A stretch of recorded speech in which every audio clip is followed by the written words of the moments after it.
Chamaram a guerra da Ucrânia de a primeira guerra de inteligência artificial da história. É uma frase poderosa e enganosa, porque a IA nesse conflito não é o robô assassino do cinema, decidindo sozinho quem vive e quem morre. É algo mais silencioso e talvez mais profundo. Nos próximos minutos, vamos separar o que é fato comprovado do que é apenas alegação e do que ainda é só projeção.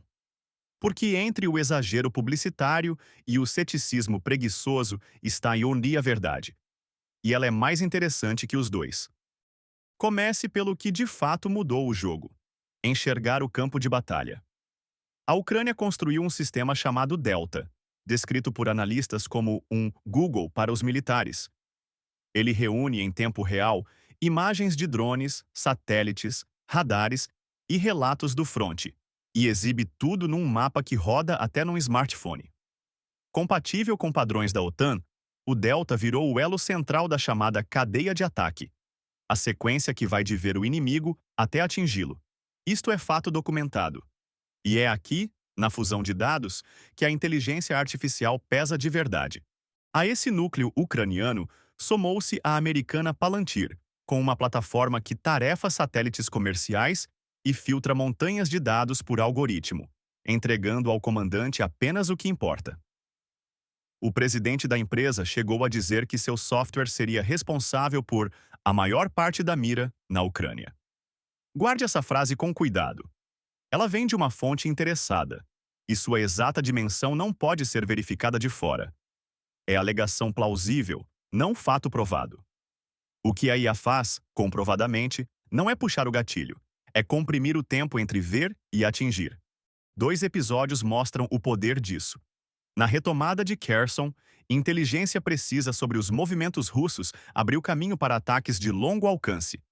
E o sistema Delta é apontado como elo relevante na avaliação que levou ao afundamento do cruzador Moskva, em abril de 2022.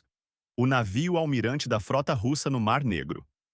Uma antiga máxima militar nunca foi tão verdadeira. Aquilo que pode ser visto, pode ser atingido.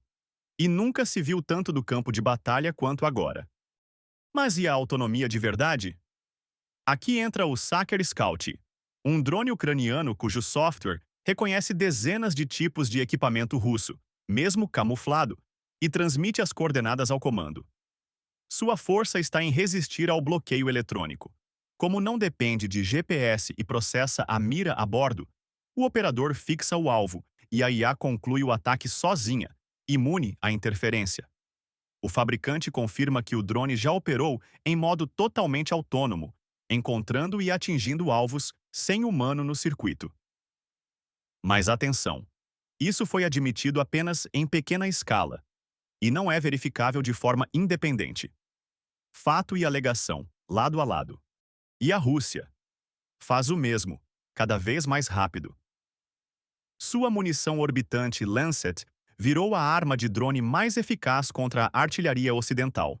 E a inteligência ucraniana encontrou dentro de drones russos componentes proibidos pelas sanções, inclusive módulos de computação da NVIDIA. Em março de 2026, destroços de um drone caíram na Praça da Independência, em Kiev, e falou-se num Lancet autônomo, guiado por IA. Só que analistas ucranianos de peso contestaram na hora. Para eles, nem Lancet era, mas fragmentos lançados de propósito, numa operação de informação. Na névoa da guerra e da propaganda, a linha entre capacidade real e encenação é finíssima. Nem toda IA mira e dispara. A empresa Clearview ofereceu à Ucrânia reconhecimento facial gratuito, usado sobretudo para identificar soldados russos mortos e avisar suas famílias. Mas críticos alertam. Um campo de guerra vira banco de provas, e uma tecnologia que reconhece rostos de combatentes poderia, no limite, ser acoplada a sistemas de morte automatizada. Não é o que acontece hoje. É o precedente perigoso que se abre. E apontar o risco, sem inventar o fato, é obrigação de quem leva a análise a sério. E agora o contrapeso, o que a IA ainda não faz. Contra a lenda da revolução autônoma já consumada, especialistas lembram que as promessas costumam superar o desempenho real.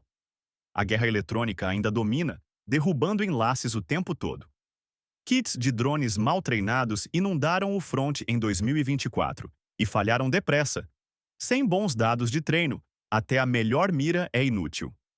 E muita alegação de autonomia é simplesmente impossível de auditar de fora. A IA na Ucrânia é potente e crescente. Soberana no campo de batalha ainda não é. Tudo isso leva a uma pergunta incômoda. Até onde delegar a decisão de matar a um algoritmo? O direito internacional exige distinguir combatente de civil e medir a proporção, juízos que pressupõem um humano. Mas a tecnologia corre mais rápido que a diplomacia. E uma regulação forte parece improvável no curto prazo. Enquanto isso, a próxima fronteira já se desenha. Não o drone, mas o dado e o poder de computação que o treinam. Em 2026, a Ucrânia firmou com a Palantir um ambiente para treinar drones interceptadores com inteligência real. É o começo do que já chamam de Guerra do Compute. Então a Ucrânia é a primeira guerra de IA? No sentido forte, ainda não. Mas é, quase certamente, o ponto de inflexão a partir do qual as guerras futuras passarão a ser. A importância da inteligência artificial aqui não está em máquinas soberanas, está na integração de dados, na velocidade da decisão e num laboratório onde se testa o combate que vem. E é nesse intervalo, entre o que já ocorre e o que se anuncia, que se decidem as questões mais graves da guerra contemporânea. Se este tipo de análise te interessa, inscreva-se e nos vemos no próximo episódio.